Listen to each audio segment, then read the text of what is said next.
ತಹಶೀಲ್ದಾರ್ ಕಚೇರಿ ಮುಂದೆ ರೈತರ ಮುಷ್ಕರ. ಕಲಘಟಗಿಯಲ್ಲಿ ರೈತ ಸಂಘದ ಸದಸ್ಯರು ಶುಕ್ರವಾರ ತಹಶೀಲ್ದಾರ್ ಕಚೇರಿ ಮುಂದೆ ಅನಿರ್ದಿಷ್ಟಾವಧಿ ಮುಷ್ಕರ ಆರಂಭಿಸಿದ್ರು. ಜಮೀನು ಸಮಸ್ಯೆಗಳು, ದಾಖಲೆ ತಿದ್ದುಪಡಿ ಹಾಗೂ ಬೆಳೆಹಾನಿ ವಿಮೆ ಪರಿಹಾರಕ್ಕೆ ಸ್ಪಂದನೆ ಇಲ್ಲದೆ ಇರುವುದನ್ನು ಕಬ್ಬು ಬೆಳೆಗಾರರ ಸಂಘದ ಜಿಲ್ಲಾ ಪ್ರಧಾನ ಕಾರ್ಯದರ್ಶಿ ಪರಶುರಾಮ ಎತ್ತಿನಗುಡ್ಡ ಟೀಕಿಸಿದರು.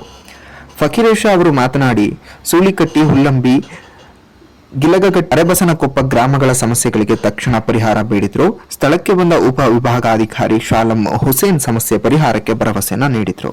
ರೈತರ ಅರಿವು ಇನ್ನೂ ಗೊತ್ತಾಗ್ತಾ ಇಲ್ಲ. ಅದಕ್ಕಾಗಿ ತಮಗೂ ಈ ವೇದಿಕೆ ಮುಖಾಂತರ ನಾವು ಮನವಿ ಮಾಡ್ಕೋತೇವೆ. ದಯವಿಟ್ಟು ನಾಳಿಂದ ನಾಡ್ದೆ ನೀವು ಈ ವೇದಿಕೆಗೆ ಬರ್ರಿ, ನಮ್ಮ ಎಲ್ಲ ರೈತರ ಅಹವಾಲ ಸ್ವೀಕಾರ ಮಾಡ್ರಿ.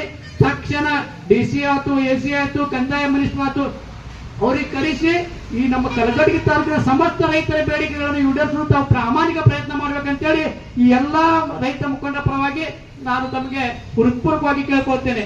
ಈಗ ನಮ್ಮ ಉಳುವಪ್ಪಚ್ಚ ಬಳಿಗರ್ ಅವರು ಒಂದ್ ಎರಡು ಮಾತಾಡ್ಬೇಕಂತ. ಸ್ವಲ್ಪಕ್ಕ ಅಂತ ಆಗಬಾರ್ದು. ಇದೇನಂದ್ರ ನಮ್ಮ ಸಮಸ್ಯೆ ಏನೈತಿ ಇವತ್ತನ್ನ ಯಾರೊಬ್ಬ ರೈತ ಆಗಲಿ, ಒಬ್ಬ ನಾಗರಿಕ ಆಗಲಿ ನೋಡಿ ಹೋಗ್ಬಾರ್ದು.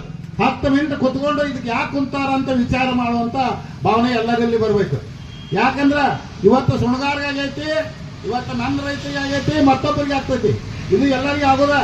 ಅದಕ್ಕೆ ನಾವು ವಿನಂತಿ ಏನ್ ಮಾಡ್ತೇನೆ ಅಂದ್ರ, ಇಲ್ಲೇ ಇದ್ದಂತ ತಹಸೀಲ್ದಾರ್ ಆಗಲಿ, AC ಆಗಲಿ, DC ಆಗಲಿ, ಒಂದೇದೇನಂದ್ರ ಇಲ್ಲೇ ಕಲಘಟಗಿ ತಾಲೂಕಿನಾಗ ಏನ ಆಡಳಿತ ಮಾಡುವಂತ ನೌಕರದಾರ ಏನಾದಾರ 3 ವರ್ಷಕ್ಕಿಂತ ಯಾರು ಜಾಸ್ತಿ ಅದಾರ ಅವ್ರನ್ನ ವರ್ಗಾವಣೆ ಮಾಡ್ಬೇಕಂತ ಒಂದೇ ಆಗಿ ನಂದ ಮನವಿ.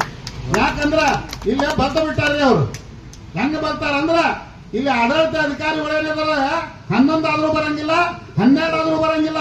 ಯಾರ ಸಾರ್ವಜನಿಕರು ಬಂದು ಕೇಳಿದ್ರೆ ಏನ್ ಹೇಳ್ತಾರಂದ್ರ ಧಾರವಾಡ